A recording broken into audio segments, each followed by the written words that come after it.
A very good evening, ladies and gentlemen, and welcome to this 120th episode of the Together for Education webinars brought to you by Notebook. We at Notebook have had the privilege of hosting this series of webinars since April 2020. For over a year now, we have had the privilege of being a platform that facilitates the discussion of a myriad range of topics pertaining to our school education system. Some have been extremely curricular. We have looked at online education, the problems with digital divide. We have looked at socioeconomic things like how do you solve for the device availability issue. We have also looked at extremely psychological factors, including mental health in education. Today, we look at what has become perhaps the mainstay of the new age system of school education, project-based learning. With learning becoming more and more experiential, there is a need for devising and designing projects that help the students get a hands-on taste of what the subject entails and facilitate learning not merely by reading or listening, but by actually doing. To discuss this topic today, our first speaker is Mr. Achin Bhattacharyya. Achin is the founder and CEO at Notebook. A chartered accountant by training, Achin was a director at Deloitte prior to starting Notebook. He has worked in India and abroad in various senior capacities in GE, PwC, KPMG, and Deloitte. Achin is a fellow of the ICAI and a member of CPA Australia and CPA Ireland. He is also the recipient of the prestigious Indian Achievers Award. Achin is an avid reader and a passionate traveler with keen interests in economics, history, literature, and philosophy. He is a regular speaker at various forums and chambers of commerce and also contributes articles to numerous publications regularly. He is also on the board of some of the most renowned corporates and contributes significantly to their brand strategies. Achin, over to you. Good evening, everyone. Shubha, am I audible? Yeah, Achin, loud and clear. Once again, welcome all of you to today's session on a very interesting topic. Now, this particular term, project-based learning. What actually is project-based learning or PBL?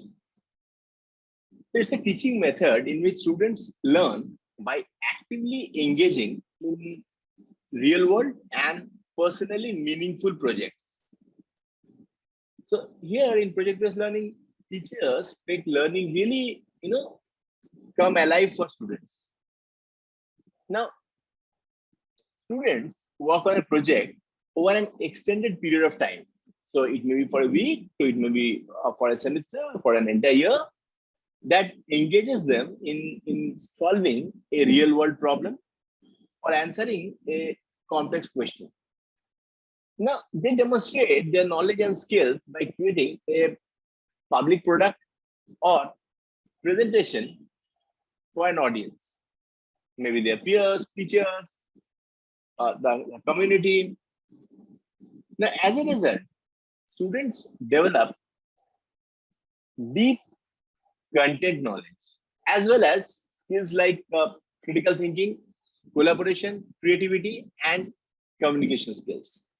Thus, project-based learning unleashes, to me, the way I look at it, it really unleashes a contagious creative energy among students and teachers. So it's like a teaching method in which students gain knowledge and skills by working for an extended period of time to investigate and respond to an authentic, engaging, and complex question, problem, or maybe a challenge. Now, the most important question is, and that's something that I will try to address now, how does project-based learning actually differ from say, doing a project? Now, project-based learning is, as we're all aware, is becoming widely used in schools and other educational settings, with different varieties being practiced. However, there are key characteristics that differentiate. So when I say doing a project, from engaging in rigorous project-based learning. So it's like I'll give a very simple example. We find it helpful to distinguish a desert project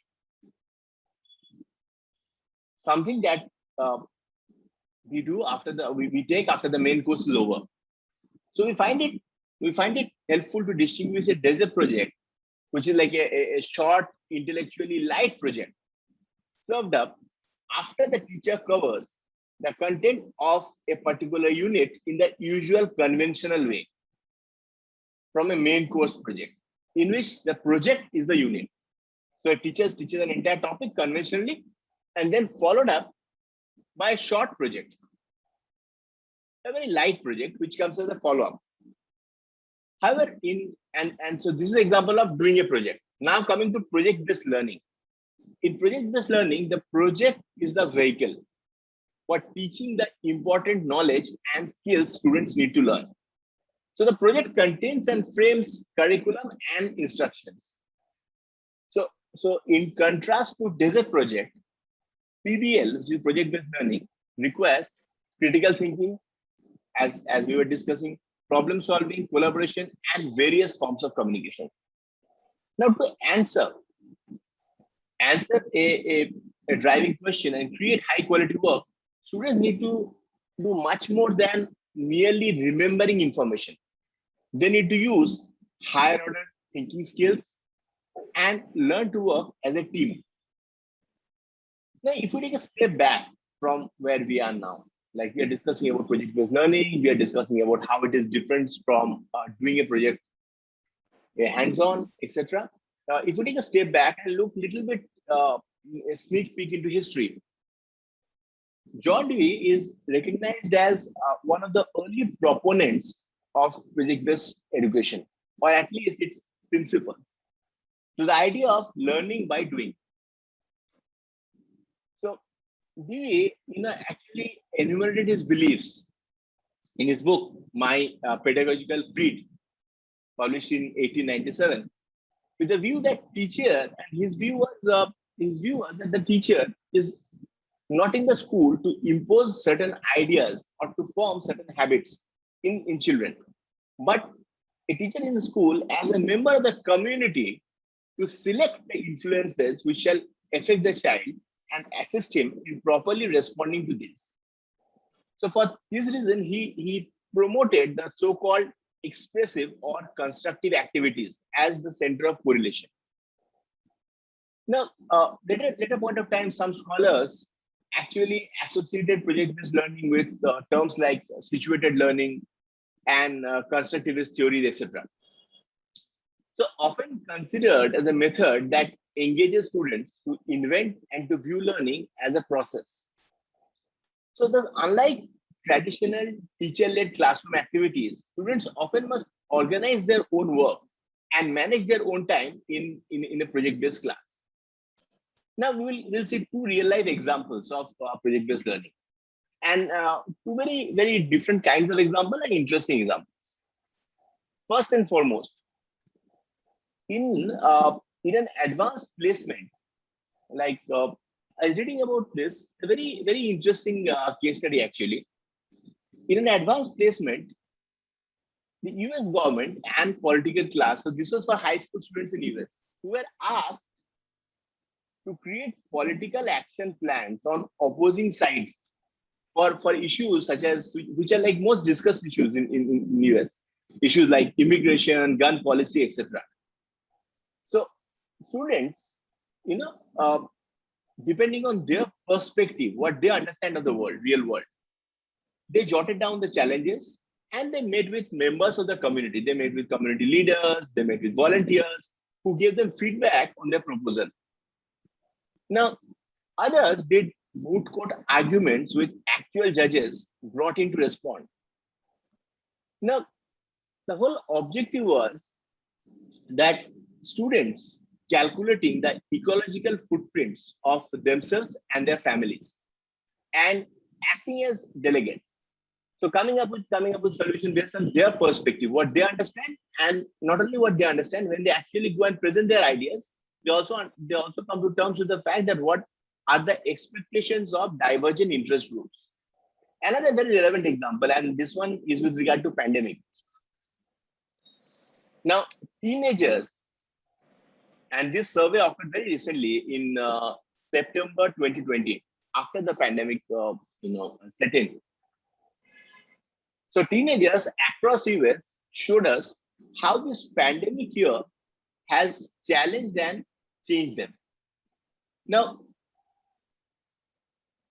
during September, an organization called the Learning Network actually invited teenagers across US to document their lives and tell us in words or images, audio or video, that how this particular year has been, how has pandemic been for you.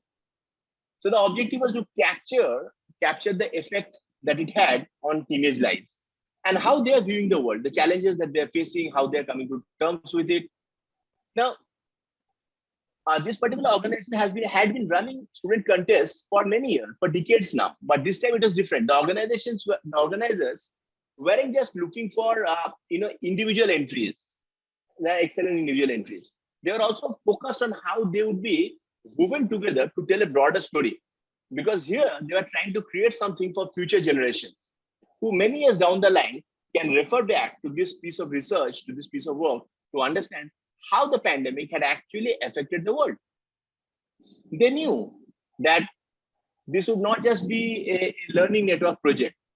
They hoped that the collection would eventually become really used all over the world, become famous, be used. And the special part was that this was devoted solely to the work of teenagers. Only teenagers were taken. Now, to create this collection, a team of judges, which consisted of both adults as well as teenagers, they considered more than 5,500 entries and identified more than roughly around 250 finalists. From there, the Times Special Section team chose a handful of pieces to tell a vivid and varied story about how teenagers withered a year that changed everything. Looking at the world through their eyes. But before coming to this, that what actually they found, what their observations were, which were audiovisual, I think most important is to focus on the thought process. First and foremost, thinking critically about the collection. Now, this started by the students were asked to go through various pieces of news reports, stopping at whatever gets their attention as they go by, so that they can ask themselves two questions: what do I notice and what do I wonder? Students can then share their responses with the whole class as a scribe compiles a collective list of noticing and wondering. Next, I think focus on individual pieces. Students were actually asked that which pieces stand out for you. So when you're going through news reports, okay, name some reports which really stand out, which you think really captures the essence of the entire pandemic. So reports that you really find very insightful, reports that you find very most surprising. Which one of these are similar to your own experience and emotions? Which one of these tell you something new? What do you notice about how, artist statement work with the images? So during so what about pandemic art? So any kind of artwork that you've seen during last 1 year, how have art been influenced by pandemic? Artists' work, how it has been influenced? So all these questions were actually asked. They were actually asked all these questions. And finally, they were asked to step back and look at their collection as a whole. And they were asked that, what do you think your collection says about the generation and its experience overall? Do you think it actually captures important aspects of your experience in this pandemic year? What questions does this collection raise for you? So they were asked things like themes, words, images, ideas, which seem to come up repeatedly. Which of these feels specific to this generation? And what do you think apply to people of all ages, and why so? Now, some of the pieces in the coming of age collections are artifacts that students resurface, such as things like diary entries, text exchanges, photos that they had taken earlier in the year. Others are new creation like paintings, poems, cartoons, essays that were done for this contest or for a school assignment. Now, mixing all these pieces of work together and They were also asked that, do you think that this artifact make you think of something you already have and that could actually tell a story? Do any of the new creations give you ideas for the kind of creative work you like to do? And also, what is missing? What additional experiences or perspective do you think could or should have been included? What connections can you make between this collection of work and other things that you may have read, watched, or listened to, whether in school or out of school? Now, so the whole point is that, going through all this and using this experience as an inspiration of your own. The main goal in creating this collection and the full teaching unit was to show teenagers, and we're discussing about school children, we're discussing about teenagers, was to show them that their voices actually matter, what they feel that actually matter, especially now, and that everyone has a unique story to tell. And even after the pandemic is over, few months down the line, we are all hopeful, right? That some point of time, of course, we head for better days. But this document that they have reflected on, the experiences that they have captured will be relevant. Now, I think, so this was one thing that I wanted to discuss. Other thing is, which is important, I feel that whenever we discuss about project-based learning, I think the way I look at it is the epitome of educational sustainability of commercialization of technology. And why do I say so?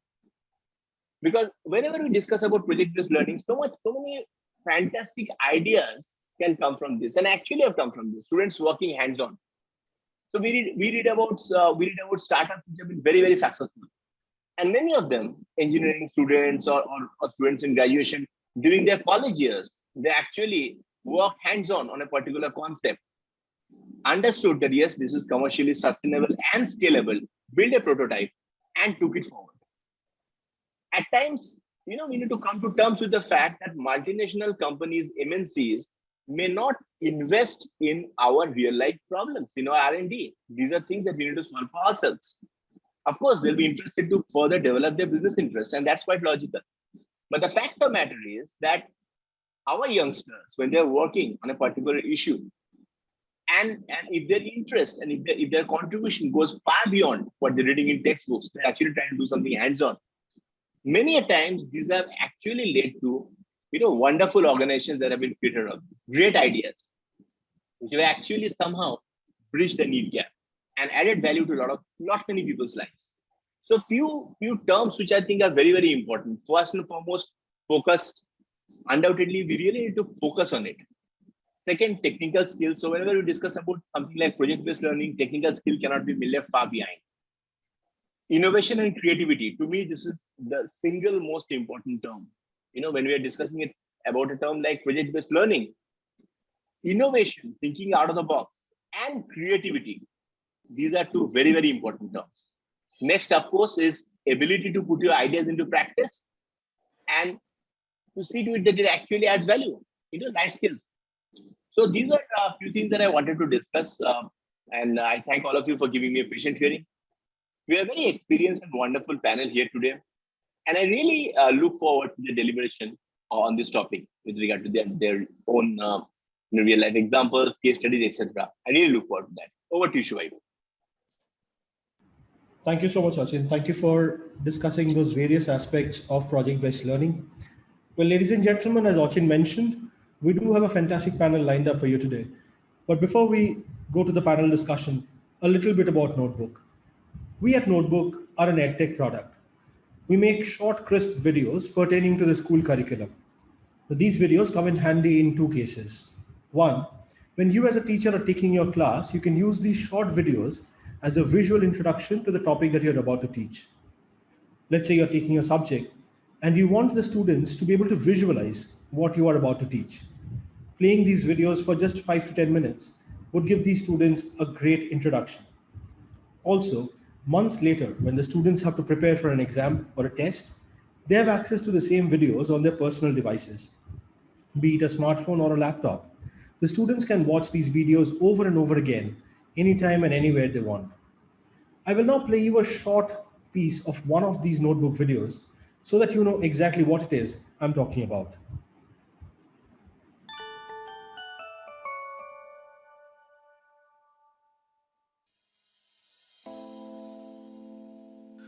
Hello, my boy. See, I have bought 4 chocolates for you. Oh, thank you, Dimitri. But my boy, you have to pay 10 rupees for these 4 chocolates. I have no money to pay you. Why not make some money then? See, you can sell these chocolates to your friend for 20 rupees. Then you will have a profit of 10 rupees. But if my friend pays me only 8 rupees, then? Then you will incur a loss of 2 rupees. Either you teach me profit and loss, or else give me the chocolates. Hello students, welcome to Notebook. We are back with a brand new video on the topic profit and loss. We have come across many cases of profit and loss in our daily life. For example, an ice cream of cost 10 rupees sold at 15 rupees, then the profit of shopkeeper will be rupees 5. On the other hand, if a shopkeeper sold a bag of vegetables for 200 rupees which cost him 250 rupees, then he had a loss of 50 rupees. Now let us discuss the terms which we are going to use in this video. Cost price of an article is the price at which it is purchased. It is abbreviated as CP. Well, ladies and gentlemen, that was just a short snippet of one of our videos from class 8. If you head over to our website, www.notebook.school, you would find more than 10,000 such videos at your disposal. Besides this, since we are discussing the topic project-based learning today, I just wanted to give you a brief update on the very project-based learning event that we are conducting right now.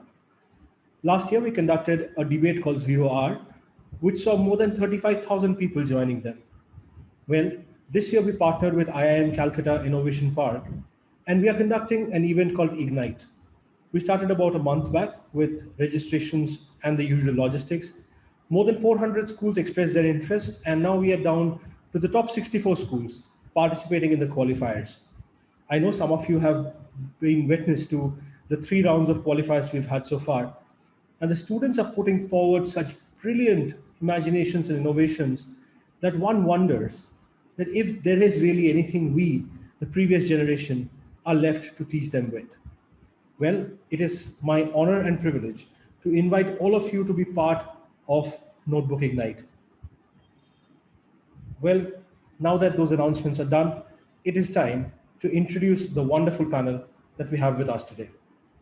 We are privileged to have with us Ms. Rashmi Malik. She is a master's in information technology and with over 25 years of experience in the education field. She is currently working as the principal of Salwan Public School, Gurugram. She is a firm believer that the education is a dynamic process, wherein the changing world and generation, a lot of flexibility should be provided in schools and colleges to promote innovations for the benefit of humanity. Ms. Malik has been instrumental in starting the internship programs in schools for various skill-based courses. These internships and skill-based trainings of varied subjects offered by CBSE has been a boon for the students, especially for the special needs ones, converting all areas of school campus into learning spaces for the students and preparing students for coveted certifications in various art-related fields through regular classes has been her another successful vision, which is coming true. Her pedagogical hybrid approach for online classes during pandemic with flipped classroom concept are creating strong self-learning teaching and learning community. She has been successfully integrating and promoting spirituality through yoga and meditation in the school curriculum for almost a decade to empower all stakeholders. She is the proud recipient of the CBSE National Principal Award 2019 and other awards like Dr. Radhakrishnan Memorial Award for Educational Leadership 2012, International School Award for Leadership in International Curriculum Design by British Council, Make in India Award 2015, Best in-House Training at Skill India Summit 2016 in Delhi for making the entire staff digitally enabled to keep up with the young generation, Best Use of ICT in School Management Award by Leader Speak magazine in 2016, and the Best Use of Social Media in School Management by Square Vista in 2016. Ma'am, thank you so much for being a part of the panel today. We are privileged to have you here. We are also privileged to have with us Ms. Anamika Sinha, who is the principal of the Ishan International Girls' School in Patna. She believes that education acts as a catalyst for a conducive society. It is the emancipation of mankind. It redefines, restructures, as well as rekindles the mind which are now driven by the zest for learning. The school is a building block of society. If the mindset of the students is positive, it will lead to the formation of a better and positive society. She believes in the creation of a healthy institution that will entail a healthy society. She completed her schooling from Ranchi, Jharkhand, and even her graduation there. She holds an MSc in physics and a master's in education. She started her job as a science teacher in the year 1995 and then got promoted to jobs of vice principals and now is the principal of the school.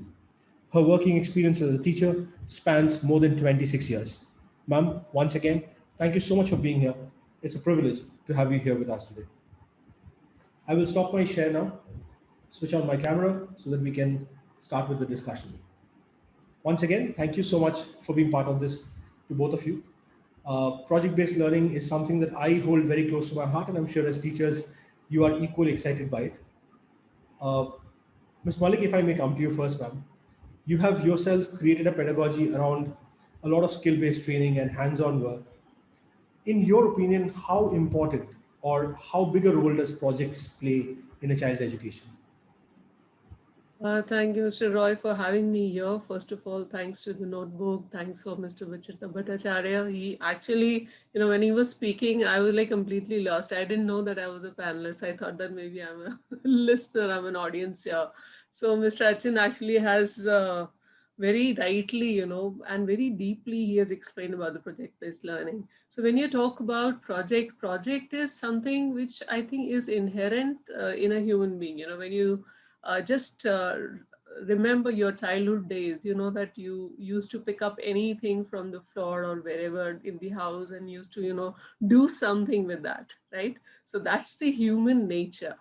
And what we do, we were doing in the schools earlier, now, not now, because now the things are changing, that we started, making silos in the schools. We said, no, you have to sit in the classroom and you have to only look at the blackboard or now the whiteboard and greenwood also in between. So, the things changed, and somewhere, I personally feel that we took away that childhood skill of the child.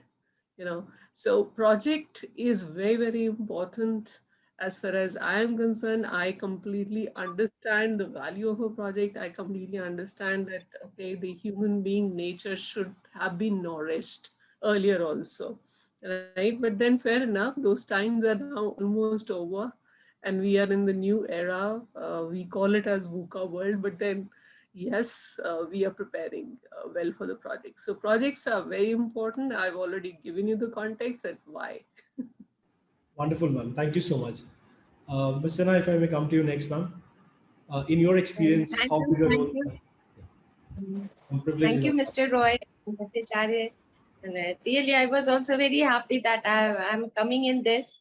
But nowadays, we are very, very much busy in all the work, just like 10th and 12th result and many more things about CBSE.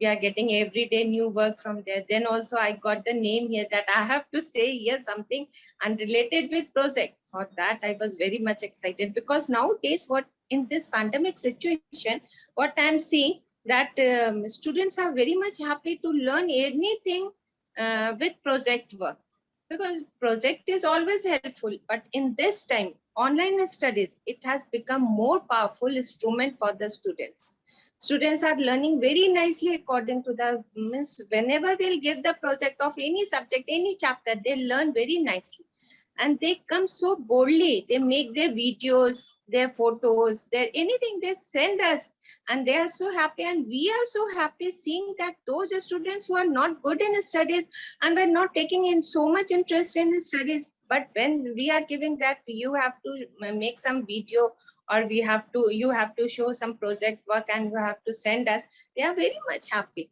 And this was very nice for us. And so when you said that I have to be here for project work, then I said, yes, I have to go there and say that is very nice. Everyone should teach the chapters according to the project work. In every subject, it's very helpful. Now, when we start teaching them what is area, what is perimeter, first we tell them what is the difference between area and perimeter, and we ask them, go to your house and see what is the area of your room, what is the area of your house, take the tape and measure it and tell us. It's very interesting for them. They tell us, they go and ask with to their parents, how we'll do this. And it's really, we are just making them understand that how maths are useful to us, how loss and profit. First, what happens in offline, we were doing fate work, fate. So in that fate, students were putting their things, they were selling whatever, they are getting profit, loss. We were teaching according to that fate. That is small fate. And in that fate, we were teaching that what money you have invested and what you are getting. Now you can know what is profit or loss. And this from very small classes, we have started to tell them how we can get the profit or loss. And then the same video I have seen here also. Before starting this program, I saw that the same thing you were also teaching in that. It's very nice. Thank you. Thank you so much, ma'am. It's a privilege is entirely ours that we have people like you and Ms. Malik who are part of these discussions. We know that CBSE is right now making life extremely hectic for most teachers. And very, very big thank you to both of you and everybody who's attending this, that despite your busy schedules, you choose to spend your evening at Together for Education. Thank you. Thank you so much. Ms. Malik, when I go back to my school day, project work was typically, it's almost like a scrapbook, right? This is pre-Google era, obviously. So a lot of stuff lifted from Encyclopedia Britannica, some bit of Microsoft Encarta, and hand-drawn sketches of Mohenjo-daro and Harappa is what my memories of project work are. Today, the project work has become a little more complex. And what I'm understanding from a lot of teachers is that beyond helping with Google searches, parents are perhaps overstepping the bounds a bit.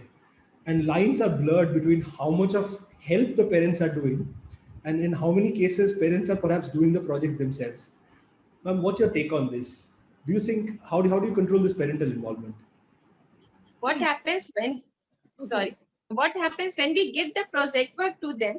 Now the parents are also involved with the students, because during this pandemic, most of the parents they are also doing their online work. So they all are involved with this kids, and they all are interested to do any project. It's good. They want to see always their child on the top. So they do give their best. Here's something we think that this is not good. Students, they should give their chance, whatever they are making, let them. What the overcome is coming, we are happy that they have made this final result, but we should see how they have achieved here. Now parents should leave them, that do this project by your own. But somehow the parents are very much enthusiastic and they want to see that their kids on the top, that their project should be on the top, and so they are making so much tough work with their kids. So there we ask the parents, leave your kids, let them let them find the tools, how they will finish that project work, let them do their own. But what I find, Roy, that this is somewhere very helpful also. All the parents, all the family got together, they are spending time with their kids, they are happy in all the projects. So in this is having some good points also and some bad points also. So project is very good and parents are involved, that is also good. But I ask the parents not to be worried that the final project should be on the top or final project should be there. You help them. Let them make the project, provide them the tools and give them the chance. This only we want from the students, to make them confidence that whatever problem we will get, we can solve it. That is the main focus of any project. Wonderful, Okay, ma'am. Mr. Roy, yeah, I'll also take this now because you asked. So what we do actually is we have group projects, all right? So being on online classrooms and online teaching learning process, the children usually create their own online groups and they coordinate and collaborate with each other. Now, whenever the project is planned, it is planned in depth. That means that how many kids would be there, what are the various components of the projects. So it is not that we just are taking one topic of a subject and we are creating a project the way we used to do in our times. It's not like that now. It is an integrated project which we are talking about, right? So we have our curriculum divided into monthly curriculum kinds, and then we map the curriculum as per our projects which we intend to do. So we do a brainstorming before we start a session, and we, finalize, say 10 projects in a year for each level, that this is how we're going to do. And those projects are such projects in which all the subjects are actually taken care of, all the topics which we are supposed to be, teaching the children during that month. The parent orientation is very important, that how much and what they can help the child in. So it is about the providing of the resources, which is their duty, that's fine. But we do not allow the parent to go in depth, because the parent would not come to know until the parent himself or herself is in the group, because the students group is there and they are deliberating with their teacher. And we have those meeting rooms in the Zoom, etc., happening. So parent is not allowed there. So obviously they know their boundaries. We tell them right in the beginning of the project that this is going to be a month-long project or a 2-month-long project, or it is going to take 1 quarter. And we define and we tell each and every step which is going to be taken up. And we also tell them that what is the intention. All right. So once the parent knows about that, how much the parent can interfere in a project, most of the parents actually follow this, because they understand that the child has to learn on his own. If the child is not able to learn on his own, we also tell that what are the things which will, make the child go behind, the other children. So this is something very important. Secondly, we do not pressure. See, why a parent would like to have the top level project of his or her own child. Now, because he wants to say, okay, fair enough, I am a good parent. That's what they want to talk about, that I'm a good parent. So that my child is doing very good in the project. So when there is a group project, so there is a group parent group, right? So there the competition level goes low. There's no competition, because the entire group has to come up at a particular level, right? So if in a classroom there are say 40 students, so there are 10 to 4 groups, usually 10 students each, and every child has a defined task as per their ability and skills. So this actually reduces that interference of the parent. So sometimes the parent actually says, we don't know what the child is doing. We say, we don't have to know about it also. If there is any deficiency or any help required from you, we'll let you know. So this is how the things are being taken care of in project-based learning in our school. Wonderful, ma'am. Thank you so much for sharing that. Ma'am, since you're talking about group projects and even projects in general, there's a question and that I found very interesting on the panel that says, how can assessment be done during PBL? See, when you're talking about reinventing the teaching learning process, you have to relearn, unlearn the previous traditional methods of assessment and relearn the new methods. Because when you're talking about a project which is being given to 10 students, and the 10 students have different tasks. One person is designing, the other person is planning, the third person is creating a timeline for the project, the fourth person is talking about the solution which they intend to take out of this project. Then the learning objectives have to be very clearly defined beforehand, all right? And then every child has to be assessed on those learning objectives. You cannot assess, I mean, it's a very famous saying that if you judge a fish by his skill or its skill to climb a tree, I mean, you're wrong, obviously. So it says the duty of the teacher in the classroom to define her own, to assess the child. And this another term which is used for this kind of assessment is competency-based assessment. All right, so you are not assessing a child on what the child does not know. You're actually assessing the child what the child actually knows and is getting specialized in, with a very clear rule of having minimum learning objectives achieved in a class. So this is something which the teacher has to research, become more creative in assessment. And the leaders like us, the principals of the school, have to give this freedom.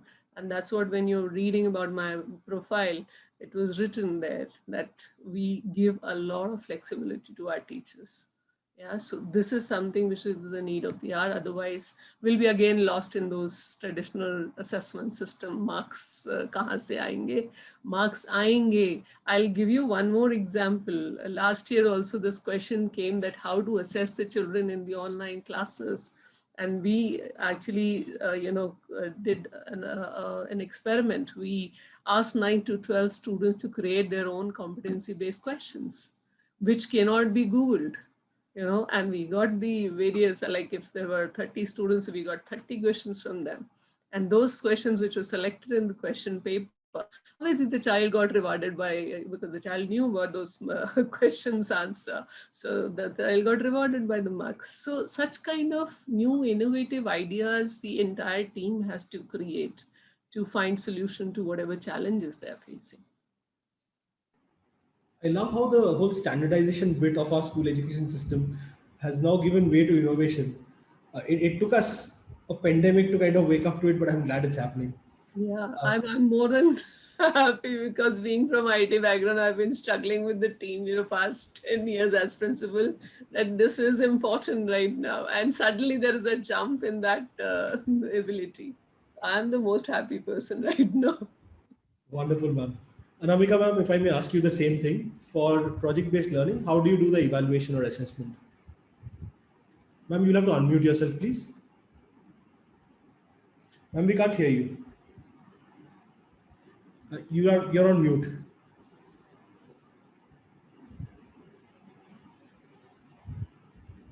Ma'am, you'll have to unmute yourself.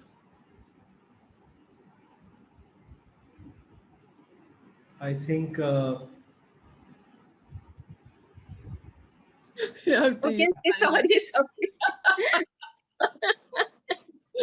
using our sign language.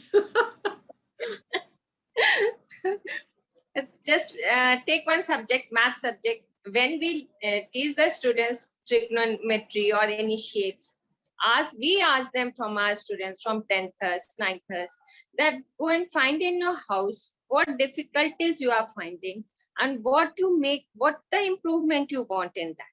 You make your own project.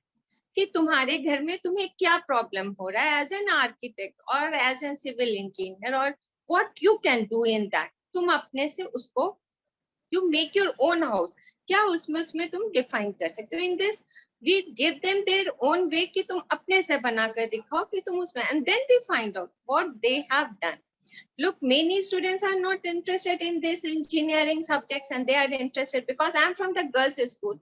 So many of the girls are interested in jewelry designing and this, that. So we ask them, these shapes are given, every trigonometric and everything we have taught you. Now you make the jewelry in these shapes. How beautiful you can make. In this way, we give various things to them. So we give them their own project. You make your own project and then show us. And in that way, we finalize. It's a very, very happening time that when they bring this these projects, we are very happy. कि ये छोटे-छोटे kids ने क्या-क्या बना कर लाए. Now, I'm talking about junior section also. हम लोगों ने हिंदी में पढ़ाया वो बंदर वाली कहानी, टोपी पहनकर जो घूम रहा है, और फिर he threw the cap and then monkey also, all the monkeys also threw the cap. Those story we have, my teachers taught the students and then asked them कि चलो do it as a project कि तुम लोग इसको कैसे करोगे. And so nicely they have played. We were thinking कि कहाँ से ये लोग monkey लाएंगे और कैसे ये सब करेंगे. But when we saw that project with that drama, we were so happy. वो छोटे छोटे अपने भाई बहन को बंदर बना दिए and then they played. It was so happening that I can't say. Means from junior section to senior section, it's very helpful. And as an educator, we have to make our student very confident because the time is coming very tough. They have to be smart. How they can take out something positive from the negative things. These are our things that we want to teach to our students.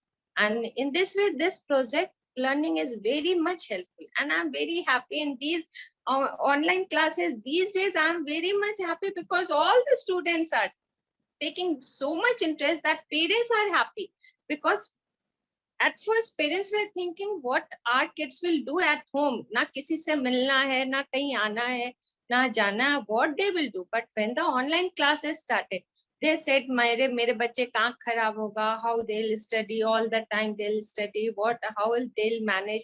But when these projects were going from all the subjects, if we are taking social science, तुम्हारे घर का latitude क्या है, altitude क्या है, you just find out and tell us. Means each and every subject we are giving. Economics है, so what are the sectors, you go and find out, उस sectors पे अपना बनाओ project work. All the students are so happy, they are doing the work and they are taking it so interestingly that we teachers are also very happy to see them. So I think so this is a very good thing, project work. And earlier also it was very good thing, but in these online studies, it's very much helpful. Wonderful, ma'am. Here is a genuine admission. I am an elder sibling. I have a younger sister. किसी बड़े भाई या बहन को अपने छोटे भाई और बहन को बंदर बनाने का मौका मिले तो वो नहीं छोड़ने वाले हैं. I can tell you very honestly. Ma'am, now that classes are happening online, what is the typical nature of project work that you're giving your students? You're asking me or Anamika ma'am first, if that's okay. Yeah, sure. Typical project work means I have already said you in all the subjects, whatever chapters we are teaching, first we teach them nicely that chapters, although it is from junior section or senior secondary section, we teach them nicely and then we ask about all the chapters, any chapter, even if there is a prayer also in Hindi or English, even Hindi drama, English drama, everything. We ask them to just show it in your way, how you will put it and what is the wrong in this and how you will find out the positive in this. In this way, we are giving project in almost all the subjects, all the chapters. And in all the classes we are giving. Wonderful, ma'am. Rashmi ma'am, if I may come to you next. Yeah. We have actually revamped the entire curriculum for primary to start with. Okay, so they are having completely activity-based and project-based learning going on all through. We were a little apprehensive about 9th, 10th, 11th, 12th. So we thought that because there are a lot of changes in CBSE curriculum and everything is coming, so we decided not to touch them with complete project-based learning in this year, right? So we are experimenting in our middle classes with complete project-based learning concept. Especially, we've taken up one project on masks, reusable masks, okay? Now, in class 7, this project is going on, and it started in April with a lot of planning done by the teachers. The teachers created the mind maps, they created, all the timelines, along with obviously the kids. And they oriented the parents, and then they started this project. Now the children in this project, I mean, obviously we mapped the curriculum and we pushed some chapters which were supposed to be taken, in the end of the year. We just picked it up and brought it in April, May. And after mapping the curriculum, now very clearly defined goals are there. That, okay, these chapters have these learning objectives, which will be achieved by these activities and these all, processes. The child is learning about how to create a mask, how to measure the mask, which mask will fit well, what are the various things which they can do. I mean, obviously they're researching online and they're also researching with the masks which are coming in home, right? And then they are also learning about, the organic dyes, why organic, why we should not use chemicals, right? And then they're also learning about the chemistry of the colors, the chemistry of the cloth, the chemistry of, how the things are getting generated from field and it is coming down on the table. All these things are involved in this. So this is one project which I would like to talk about today, because we've just experimented and it is going on very successfully, and we'll be now starting in the other classes as well. So this is how things are going on. 9 to 12, it's all activity based on those projects. And then, joyful learning, we call joyful learning, the lesson plans. So wherein all those, audio, videos, etc., and all the projects comes in, but not much right at this moment, because we're still awaiting for the normal curriculum to come back, because CBSE again has told us that you have to have 2 board exams, this year. So we didn't touch those classes much. But here we have certainly 6 to 8, we are absolutely openly experimenting, and hopefully we'll be able to give a kind of sample to the other schools also by next year. So that is something which we're working on. Wonderful. But we are involving 9, 10 also in these projects. Just when we are teaching light subject, light chapter in physics, we are asking them that how you are using concave mirror, convex mirror, why the light always goes in the straight line. Just find out, and they are finding out, and it's very interesting for them, and they are learning very nicely how the angles are made. So we are involving 9, 10 also in science, in bio also, plant cells, animal cells, they all are showing, and they are making the project. So it is just Royal, this time is that we have to make the students more happy during their studies, because this is the pandemic situation. They are not meeting each other, and always they have to learn and study. It has become a bore for them also. So when we are involving our 9, 10 students also, yes, 11, 12 we have left because it's little bit tough class.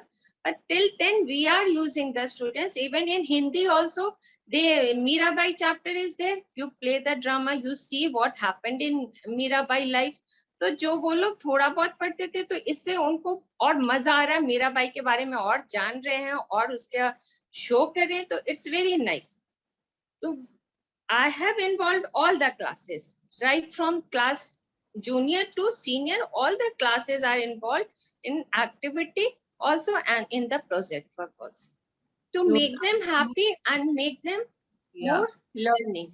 Anamika ma'am, I was talking about completely project-based teaching learning process in the school.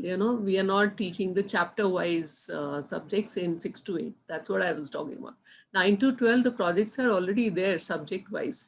I'm talking about the integrated project-based learning in middle classes. So that's what we are experimenting on. No. Rashmi, I was saying, you said that we are not involving students. Integrated projects we are not doing. Okay. Yeah. We are doing those subject-specific projects, so obviously have to be done in those classes, because without those learning, yes, it's very much. Yes, it is very much needed in this time. We can't avoid all these things. Absolutely. Wonderful. I love it when there's a discussion and I don't have to get involved. There's a very interesting question, and this is something that I think goes to the heart of the matter. It says, no doubt, project-based learning is very apt. But by the end of the day, everything boils down to marks in classes 9, 10, 11, and 12. How do we get this to change? And do you think this pandemic experience would help it change? Yes, it is changing because the CBSE has already changed the question paper pattern. They are asking for MCQs. So when MCQs will be asked, they'll be actually the competency-based MCQs. To start with, they'll be starting with the simple questions. But slowly, steadily, the test will become more competency-based. It's not going to be as simple as we are thinking. All right. So our school is also involved in the pilot project for finalizing the MCQ testing ways. So we know that it's not a very simple way of MCQ. It's like JEE exam, you have those high order thinking skills needed to crack exams. The similar thing is going to happen in CBSE exams also. So things are changing. So it's better that we start changing the teaching learning process in our schools, because these marks will come certainly, because ultimately how else you will measure? Because the measurement has to be there. Either all the universities start taking admission through admission tests. So that's a different thing altogether. But till the time that happens, CBSE will continue allotting marks. So fine, the marks will be there, but the teachers have to learn a lot about these, these kind of hot questions and Yes, competency-based yes. learning, if they do not get themselves trained, the kids will be left behind. Because if the kids are in a habit, I mean, they're still in a habit of having that spoon feeding of, the curriculum and the syllabus, and then the practice of the tests, etc., etc. But then once we start changing the way we make them learn a concept, or the way we ask them to self-learn a concept, I should actually use this term, things will be easier for the teachers also and for the students. The marks will follow.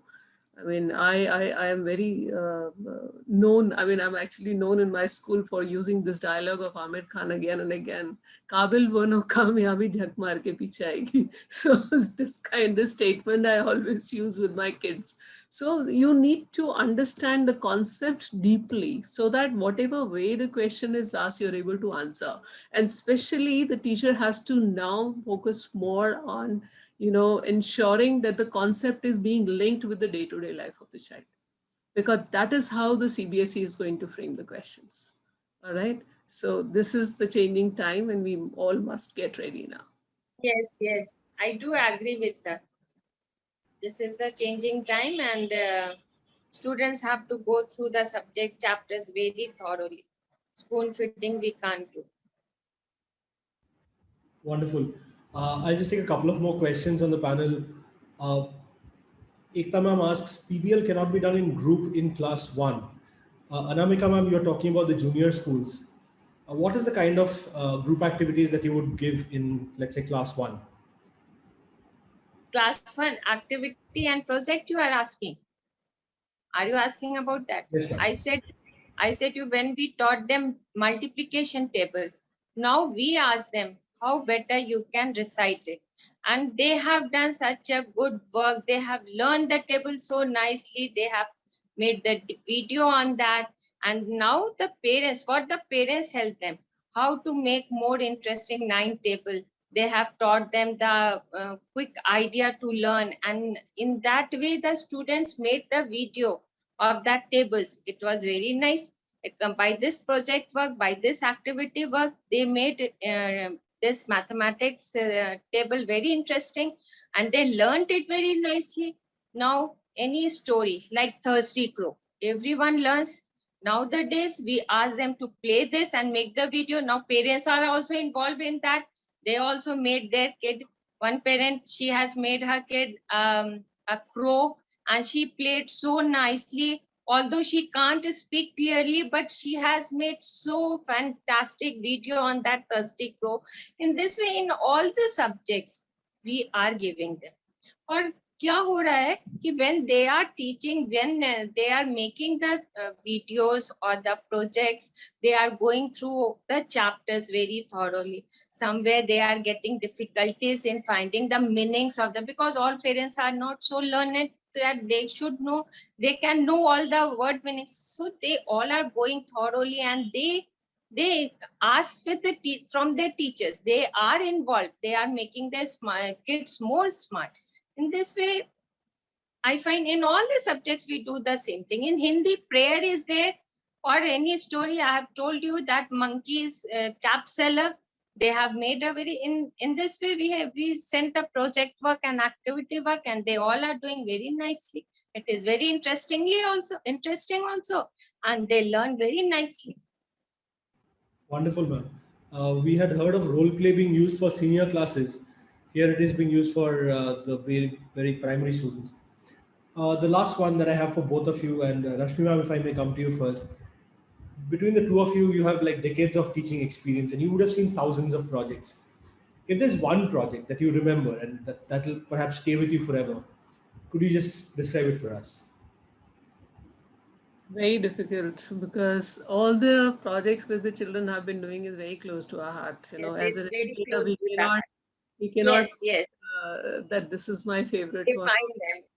Yeah, because it's not about a individual child's project. It's a group project. It's a collaboration of teacher and the children. For example, I'll just give you an example of, say, last year. Like last year was a lockdown, complete lockdown. There was nothing was happening. So a group of our kids actually created recycle, the water wash basin. So what they said, I mean, we were discussing and we were saying, okay, what would be the need? Because we have to wash our hands again and again. And we have less taps, because we have, say, around 2,500 students. So the taps obviously at a given point of time would be less for that kind of strength. So we decided, okay, we'll have some wash basin, with the tap fitted. Then I said, from where the water will come? Because again, we'll have to then lay pipelines, etc., at various areas. Then they started thinking, okay, we can have a drum then. And I said, okay, once the water is used, the soap is used, it's dirty. So they said, okay, we'll do something to, recycle it, again, refine it, and then bring it back. So they have already created the prototype. So such kind of projects are there. The mask project is coming out very well, where the children are actually advertising for their created mask, that my mask is best because of this, and they're creating, 1 minute ad or few seconds ad, and, showing it to the students. So such kind of activities day in and day out, a lot of creativity is being seen, a lot of collaboration is being seen. So every project, whatever, whether it is a small project or a big project, is our favorite. So please don't ask this tough question from us. So it's not easy. Yes. This is the toughest question. Because all the projects, either it is not so good or very nice, all the projects are very close to us, because all the students are working hard on their project. How could we say that this is very nice and this is not good? What the tools they are using and how they are bringing, because all are not coming from the same home. All financial conditions are not equal. How can we say that this project is the best one and this is not? And to tell you All the something, projects are very close to our heart. we cannot say that this group did the best work. We don't say that. We say that all the 4 groups or whatever 5 groups were there in the class, they did a Yes. wonderful job. One project, whatever good in the project is there, we highlight. And accordingly, we, allot the grades. But internally, we are actually assessing the children on the rubrics which we have created very carefully. So the close watch is going on. What we are interested as educationals is that what is the skill of the child in which this child can, grow successfully. So those skills are to be identified during these years. It is not that we want to tell the child you are a failure or you're a successful person in the academics. It's not required right now, because we do not know where this generation is going. I mean, if you see yourself also, whatever you were thinking 10 years back or whatever parents were thinking 10 years back about your career, it is completely disrupted right now. So you are into a startup. Right? So the kids are going to be in this kind of world. I mean, the world is going to be more tougher for them if they are not able to have an open vision. And the open vision can only be created by the teachers who have their visions open, who do not say, okay, you're poor in mathematics, so I'm sorry, you will not be able to do well in physics, etc. But the teacher who says, okay, if you're not good in mathematics, why not try the other subject?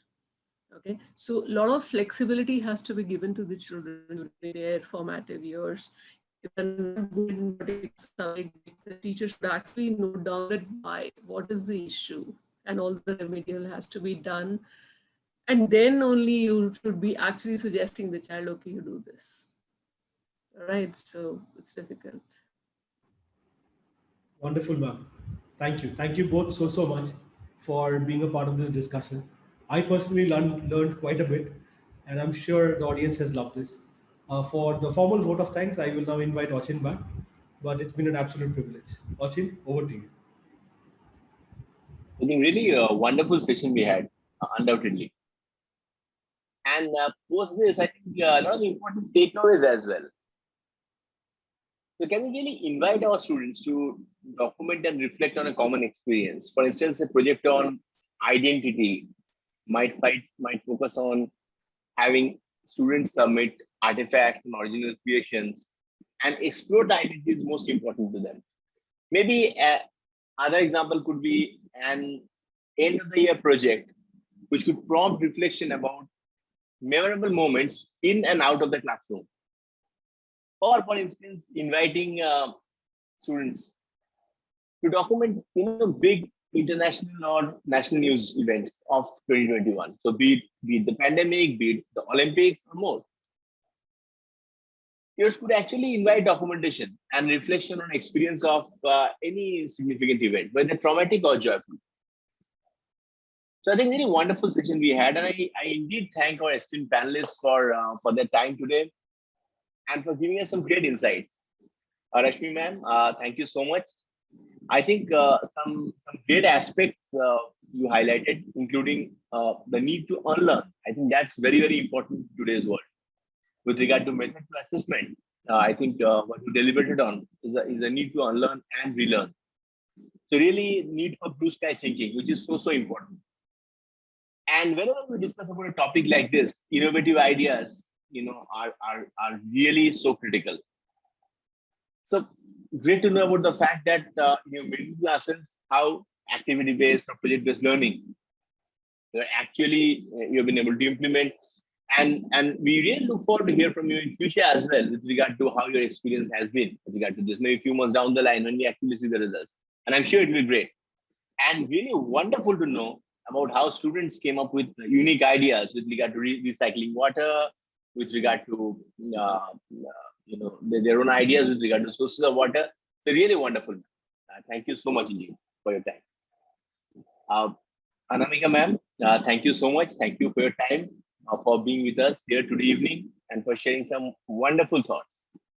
And I think you mentioned a very important point with regard to the challenging times that lay ahead for all of us, and the need to instill confidence in our students, and the need to transform any kind of negativity that we see around us into boundless positive energy, into positivity. That I guess is the need of the hour. So really very happy to know about small, your real life practical experiences, examples that you gave with regard to economics, geography, etc. The kind of project-based learning that has been going on. And also, I think the other question that I saw, somebody raised this point from one of our esteemed members of the audience, and very appropriate point, that okay, we're discussing about project-based learning, but at the end of the day, it all boils down to marks that someone scores in class 9, 10, 12. So I have a slightly different take on that.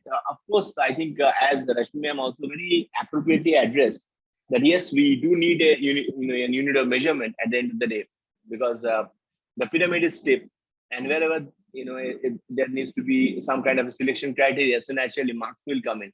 Having said that, I think I would also like to add to this that the attitude of employers around the world is changing, and India is no different. So today, youngsters are not being hired for how much they have scored. Of course, it is important. Domain knowledge is important, no doubt about it. But even if someone scores 5 or 10 percentage points here and there, I think the bigger, more important aspect is what actually the society look forwards to, or what actually employers look forward to, are skills like attitude.